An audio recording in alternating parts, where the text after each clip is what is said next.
Last April, more than 50 members of the Kennedy clan came together to celebrate the 96th birthday of matriarch Ethel Kennedy, crowding together for a photo in her living room. After her death in October and the vicious family infighting that has marked Robert F. Bobby Kennedy Jr.'s Senate confirmation hearings this past week, the picture may be the last vestige of Camelot, that golden age, which is associated with the storied Irish-American Democratic dynasty and John F. Kennedy's presidency in the early 1960s, was already in trouble when the photo was taken. Just days later, 6 of Ethel's children with Robert F. Kennedy Sr., former Maryland Lieutenant Governor Kathleen Kennedy, former U.S. Representative Joe Kennedy II, human rights activist Kerry Kennedy, filmmaker Rory Kennedy, lawyer Max Kennedy, and businessman Christopher Kennedy, rebuked their brother Bobby's then presidential campaign by calling it dangerous and publicly endorsing Joe Biden.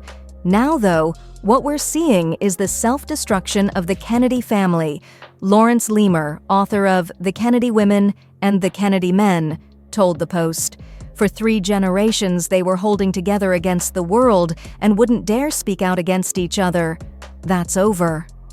It came to an abrupt end, he said, when Caroline Kennedy Schlossberg, the daughter of former President John F. Kennedy, posted a vicious letter Tuesday about her cousin on the eve of his hearings for his appointment as Secretary of Health and Human Services.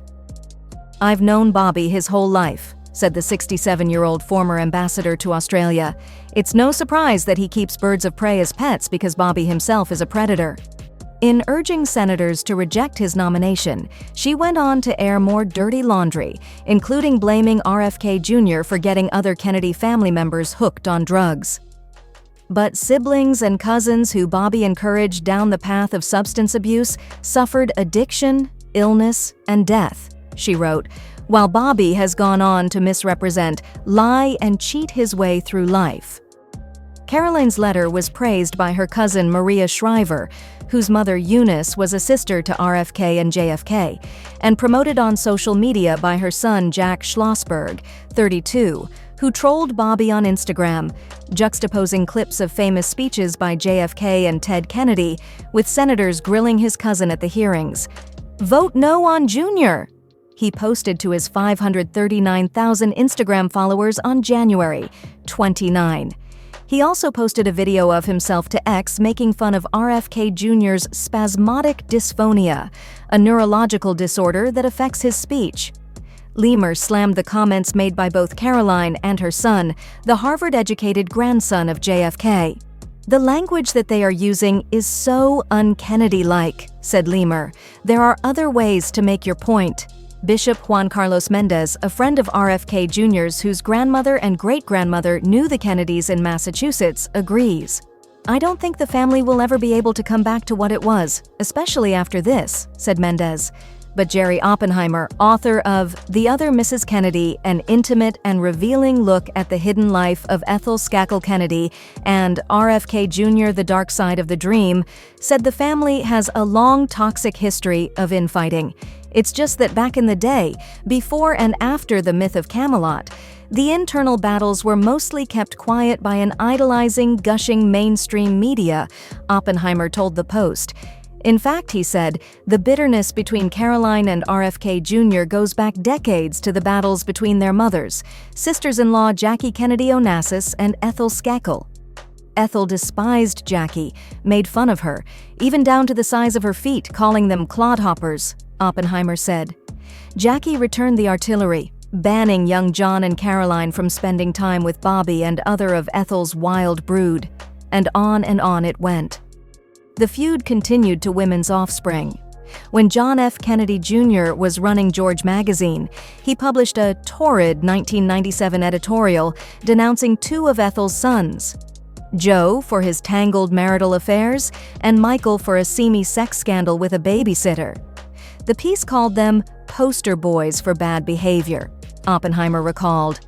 Michael, who had a sexual relationship with the 14-year-old babysitter for his children when he was 39 years old, died in a skiing accident months later in Colorado.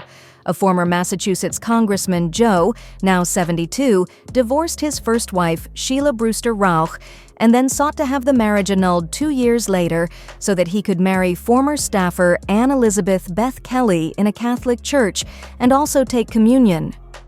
"I think the shine has been coming off the Kennedy name for many decades," said David Barron, a Beverly Hills-based rabbi and friend of RFK Jr. "I don't think it happened as a result of Bobby running with Trump. Politics is a blood sport."